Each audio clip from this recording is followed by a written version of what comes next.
नमस्कार बंधुरा रिम्पास cooking school आपनादेर सबाइके अनेक अनेक स्वागतम। आशा करी सबाई खूब भालो आछेन। बंधुरा आज के आमी आपनादेर साथे खूबई इंटारेस्टिंग एकटी रेसिपि शेयर करब। এই রেসিপিটা আমার খুবই পছন্দের। আর আজকে আমি বানাবো ইন্ডিয়ান স্টাইলে মানে মুম্বাই স্টাইলের আর কি ধোসা। তো ঘরে থাকা সামান্য 2-3টি উপকরণ দিয়েই কিন্তু এই ধোসা বানানো যায় আর খুবই খেতে কিন্তু ভালো লাগে। তো আমি চেষ্টা করছি আমি মুম্বাই স্টাইলে করার জন্য। আপনারা চাইলে এই রেসিপিটি দেখে নিতে পারেন। আর তাহলে চলুন বন্ধুরা আমরা রেসিপি শুরু করি। তো বন্ধুরা আমি ধোসা বানানোর জন্য এখানে আমি 1 কাপ পরিমাণ আতপ চাল এভাবে আগে থেকে মানে প্রায় 2 ঘন্টা যাবত ভিজিয়ে রেখেছি ভালো করে ধুয়ে। এটা এখন আমি ব্লেন্ডারে ব্লেন্ড করে নেব অথবা শিলপাটায় বেটে নেব। আমি শিলপাটায় বেটে নিচ্ছি, আপনারা চাইলে ব্লেন্ডারে ব্লেন্ড করে নিতে পারবেন। তো এই যে দেখুন বন্ধুরা আমি কিন্তু শিলপাটায় খুব মিহি করে এটা বেটে নিয়েছি আর আপনাদেরকে দেখাচ্ছি এটা কতটা মসৃণ হয়েছে। এই যে দেখুন বন্ধুরা একেবারে কিন্তু ময়দা যেভাবে আমরা মানে ব্যাটারটা তৈরি করি সেরকম হয়েছে। তো এটা আমি এখন আরেকটু এরকম জোরে জোরে নেড়ে চেড়ে নিব। আর বন্ধুরা এখানে এই ব্যাটারটা কিন্তু অনেকটাই ঘন হয়েছে, যে কারণে আমি এর মধ্যে এখন একটু জল দিয়ে দিচ্ছি, তবে সামান্য দিতে হবে। এই যে আমি আবারও একটু জল দিয়ে দিচ্ছি, এতে করে ধোসার মানে ব্যাটারটা খুব পারফেক্ট হবে। আপনারা নিশ্চয়ই দেখে বুঝতে পারছেন এটা কত সুন্দরভাবে আমি করে নিচ্ছি। আর আমি আপনাদেরকে ঘনত্বটা ভালোভাবে দেখিয়ে দিচ্ছি। এই যে দেখুন বন্ধুরা ঠিক এরকম হবে ঘনত্বটা। তো এখন আমি এর মধ্যে দিয়ে দিচ্ছি স্বাদ মতো লবণ। আমি এখানে হাফ চা চামচ দিচ্ছি, আপনাদের স্বাদ অনুযায়ী লবণটাও দিয়ে দিবেন। এর মধ্যে কিন্তু আমি আর কিছুই দিব না, এটা আমি এখন একটা সাইডে রেখে দিচ্ছি। আমার ব্যাটারটা রেডি হয়ে গেছে দোসার জন্য। আর এখন আমি মশলার জন্য এখানে 3টা আলু আগে থেকেই সিদ্ধ করে রেখেছি। আর এই 3টা আলু আমি এখন একটু হাত দিয়ে চটকে নিচ্ছি, তবে হ্যাঁ একেবারে বেশি চটকানোর দরকার নেই, এভাবে শুধু একটা চাপ দিয়ে ভেঙে নিলেই হয়ে যাবে।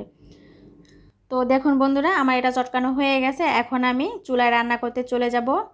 তো প্রথমে আমি চুলায় রান্না করব মশলাটা, আলুর মশলাটা আগে রেডি করব। সে কারণে আমি চুলায় একটা প্যান বসিয়ে এতে আমি 3-4 টেবিলের মতো সয়াবিন তেল দিয়ে দিলাম। এখানে চাইলে কিন্তু আপনারা সরিষার তেলও ব্যবহার করতে পারবেন। তো এখন আমি এই গরম তেলের মধ্যে দিয়ে দিচ্ছি হাফ চা চামচ আস্তা সরিষা। তো এখানে আমি কালো সরিষা ব্যবহার করছি, আপনারা চাইলে কিন্তু এখানে হলুদ সরিষাটাও দিতে পারবেন, এতে কোনো সমস্যা হবে না। তো এই সরিষাগুলো একটু ফোটা ফোটা মানে ফুটতে শুরু করবে, তখন আমি এর মধ্যে পেঁয়াজ কুচি দিয়ে দিচ্ছি হাফ কাপ পরিমাণ। এটা নিজেদের ইচ্ছে অনুযায়ী কতটুকু পেঁয়াজ দেব। তো পেঁয়াজটা আমি একটু লাল লাল করে ভেজে নেব ফার্স্টেই। তো এই যে দেখুন বন্ধুরা এটা ভাজা হয়ে গেছে, পেঁয়াজটা অনেকটা বেরেস্তার মতো হয়ে গেছে। তো এখন আমি এর মধ্যে দিয়ে দিচ্ছি সেই মানে চটকে রাখা আলুগুলো। তো আলুগুলো দেওয়ার পরে আমি সামান্য একটু হলুদের গুঁড়া দিয়ে দিচ্ছি, আর সেই সাথে আমি দিচ্ছি মরিচের গুঁড়া হাফ চা চামচ, আর দিচ্ছি আমি কাঁচামরিচ। এখানে আমি 3-4টা কাঁচামরিচ এভাবে কুচি করে কেটে রেখেছিলাম সেগুলো দিলাম, আর দিচ্ছি আমি স্বাদ মতো লবণ। এখন এগুলো দিয়ে আমি খুব ভালো করে একটু নেড়ে চেড়ে মিশিয়ে নেব। আরেকটা কথা বন্ধুরা, আপনারা চাইলে কিন্তু এই যে গুঁড়ামরিচটা এখানে নাও দিতে পারেন, কারণ ইন্ডিয়ান বা মুম্বাই স্টাইলে কিন্তু গুঁড়ামরিচটা ব্যবহার করে না, তো আমি করছি, আমার ঝালটা খেতে বেশি ভালো লাগে। তো এখানে আমি আরও দিয়ে দিলাম ধনিয়া আর জিরা, একসাথে আমি ভেজে তারপরে এরকম গুঁড়া করে রেখেছিলাম, সেটা আমি এখানে 1 চামচ দিয়ে দিয়েছি। আর সেই সাথে আমি আর একটু দিয়ে দিচ্ছি জল। জল কিন্তু আমি প্রথমেই দিলাম, মানে আমি এটা একটু পাতলা পাতলা করব, একেবারে বেশি ঘন করব না, সে কারণে আমি একটু জল দিয়ে দিয়েছিলাম। তারপর বন্ধুরা এই যে দেখুন এর মধ্যে কিন্তু আমার মশলাটা রেডি হয়ে গেছে। আর আমি সবশেষে দিয়ে দিচ্ছি কিছুটা ধনিয়া পাতা কুচি। এই ধনিয়া পাতা কুচি দেওয়ার কারণে কিন্তু এর স্বাদটা আরও বেশি দ্বিগুণ হবে আর ঘ্রাণটা অসাধারণ সুন্দর হবে। তো বন্ধুরা আমার এটা রান্না হয়ে গেছে, আমি এখন এটা নামিয়ে নিলাম। আর এখন আমি ধোসাটা বানাবো, সে কারণে আমি একটা ননস্টিকের ফ্রাই প্যান দিয়ে দিয়েছি। আর ফ্রাই প্যানটা খুব ভালো করে গরম করে নিতে হবে ফার্স্টে, আর সেই সাথে আমি একটু উপর দিয়ে জল এভাবে ছিটিয়ে দিচ্ছি আর একটা টাওয়াল দিয়ে মুছে নিচ্ছি ফ্রাই প্যানটা। তো এরপরে আমি সাথে সাথেই এই ধোসার যে ব্যাটারটা রেডি করে রেখেছিলাম সেটা এরকম একটা চামচ দিয়ে এরকম আমি নেড়ে চেড়ে দিচ্ছি, এরকম গোল করে আমি এটা বসিয়ে দিলাম। তো এটা যখন একটু লাল লাল হয়ে আসবে তখন এর উপর দিয়ে আমি একটু বাটার ব্রাশ করে দিব। আমি সরাসরি বাটারটা এভাবেই ব্রাশ করে দিচ্ছি, আপনারা চাইলে এখানে কিন্তু সয়াবিন তেলও দিতে পারবেন, সেক্ষেত্রে 2-3 চামচ দিলেই হবে। তো আমি সরাসরি বাটার ব্যবহার করছি।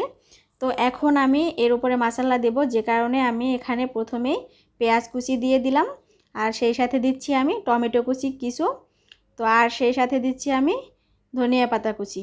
এখন আমি এর মধ্যে দিয়ে দেব সেই আলুর মশলাটা যেটা রেডি করে রেখেছিলাম আমরা আগে। তো এখন আমি এটা একটা এরকম চামচ দিয়ে বা যে কোনো কিছু দিয়ে এরকম মানে নেড়ে চেড়ে দিতে হবে, মিশিয়ে খুব ভালো করে প্রতিটা জায়গায় জায়গায় মানে পুরোটা জুড়ে, মানে পুরোটা ধোসা জুড়ে আর কি এটা দিতে হবে, তাহলে খেতে বেশি ভালো লাগবে। তো দেখুন বন্ধুরা, এটা নিচ থেকে কিন্তু অনেকটা হয়ে গেছে, মানে পুরোপুরি হয়ে গেছে। এখন আমি এটা এরকমভাবে রোল করে নিচ্ছি। তো বন্ধুরা, আপনারা চাইলে যে কোনো শেপের করে নিতে পারবেন। আর বন্ধুরা, আরেকটা কথা, আমি কিন্তু এখানে ননস্টিকের তাওয়া ব্যবহার করতে পারিনি, কারণ আমার ননস্টিকের তাওয়া ছিল না, যে কারণে আমি ফ্রাই প্যানে ব্যবহার করেছি। তো এরপরে আমি আরও একটা তাওয়া নিয়েছি, মানে ওটা করেছি আমি ননস্টিকে, আর এটা করব আমি এখন আমরা ঘরে সাধারণত যেভাবে রুটি ভেজে থাকি যেই তাওয়ায় লোহার, সেই তাওয়ার মধ্যে আমি এই ধোসাটা বানাবো। আপনারা যেটাতে সুবিধা হবে সেটাতেই করে নেবেন। তো আমি এই তাওয়ার মধ্যেও কিন্তু ওই আগের মতো একইভাবে আমি এই ধোসাটাও বানিয়ে নিচ্ছি। তো এই ব্যাটারগুলো দিয়ে এভাবে ঘুরিয়ে ঘুরিয়ে আমি মানে গোল করে নেব, আর উপর দিয়ে এরকম বাটার দিয়ে দিচ্ছি এটাতেও। তো এরপরে দিয়ে দিচ্ছি আমি টমেটো কুচি, ধনিয়া পাতা কুচি আর পেঁয়াজ কুচি, মানে আগে যা যা দিয়েছি আমি সবগুলোই দেব।